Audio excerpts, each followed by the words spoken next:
Bu çox maraqlı sualdır. Niyə maraqlı sualdır? Vətəndaş üçün maraqlı sualdır.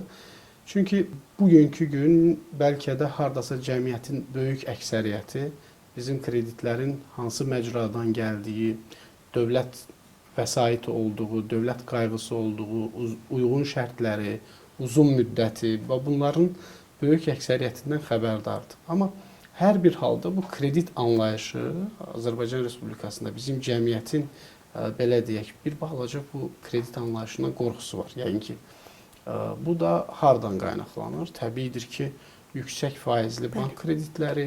Bugün müqayisə etsək, yəni bank bir qədər öncə dedik, uçot faiz dərəcəsi. Bu uçot faiz dərəcəsi nə deməkdir? Yenidən maliyyələşmək üçün Milli Bank, yəni mən bir qədər öncə açıqladığım faizlərlə hansı ki banklara vəsait ayırır. Banklar isə bundan daha yuxarı faiz dərəcəsi ilə istehlak kreditləri verir, mikro kreditlər verir, makro kreditlər verir. Onlar arasında təhsil kreditləri də var, mən bildiyim qədərilə. Təbii ki, təhsil krediti də var, bəli. Burada hər formada adlandırıb o kreditləri verə bilərlər. Amma yəni faiz dərəcələri, yəni 12, 13, 15, hətta effektivi 20 faizlərdə gəlib hesablanır. Gəlin kreditin bankla müqayisəsinin əsas tərəfinə də baxaq.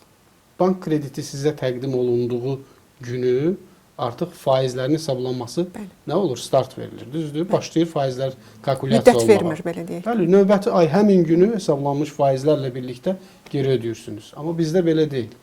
Kredit tələbəyə ayrılır və təhsil müddəti boyunca tələbə heç bir geri ödəmə etmir, faiz hesablanması aparılmır və burada elə bildiyiniz kimi vəsait olduğu kimi qalır.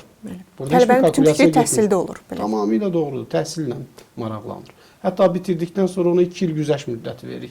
Bu müddətdə də yenə geri ödəmə, kreditin faizli olması hesablanmır. Hətta yaxşı oxuyan tələbələrə faizsiz olması və vəsaitin bir hissəsinin bağışlanması kimi bizim tətbiqlərimiz var. Təbii ki, bu qanunvericiliklə təsdiq olunmuş tərəfləridir.